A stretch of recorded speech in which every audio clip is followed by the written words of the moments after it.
There's a line to a quarry at the end of Thomas's branch. It goes for some distance along the road. Thomas was always very careful to whistle here in case anyone was coming.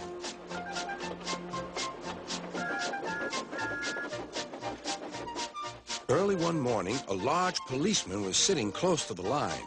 Thomas liked policemen. He had been a great friend of the officer who had just retired.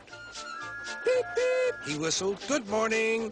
Thomas expected that the new officer would be friendly too, but he was sorry to see that he didn't look friendly at all. He was red in the face and very cross. Disgraceful, he spluttered.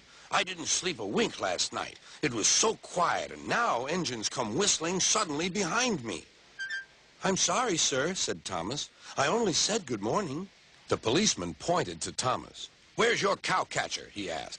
But I don't catch cows, sir. Don't be funny, snapped the policeman. He looked at Thomas's wheels. No side plates either. And he wrote in his notebook. Engines going on public roads must have their wheels covered and a cowcatcher in front to protect people and animals from being dragged under the wheels if they stray onto the line. You haven't, so you are dangerous. Rubbish, said Thomas's driver. We've been along here hundreds of times and never had an accident.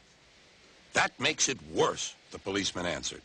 He wrote regular lawbreaker in his book. Thomas puffed sadly away.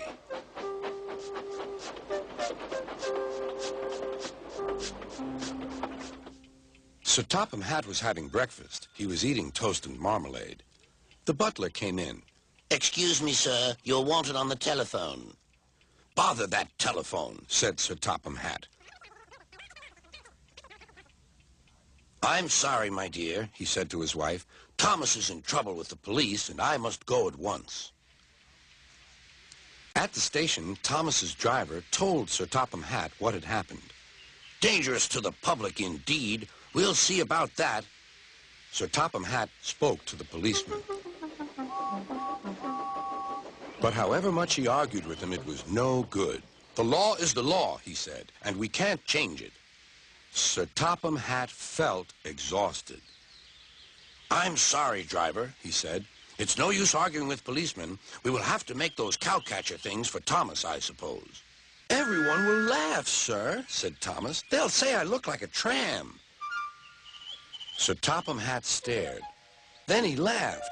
Well done, Thomas. Why didn't I think of it before? We need a tram engine. When I was on my holiday, I met a nice little engine called Toby.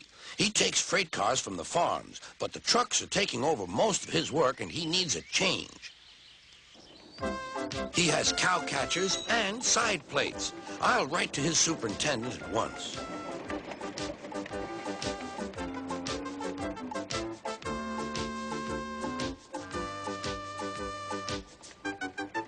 A few days later, Toby arrived. That's a good engine, said Sir Topham Hatt. I see you've brought your coach, Henrietta. You don't mind, do you, sir? Asked Toby. The station master wanted to use her as a hen house, and that would never do. No, indeed, said Sir Topham Hatt. We couldn't allow that.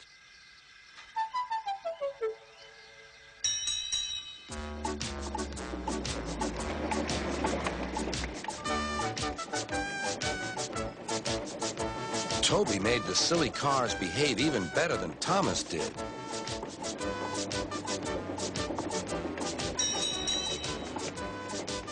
Hey, you!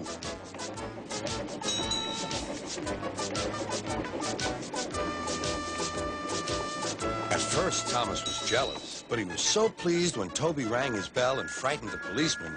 They've been firm friends ever since.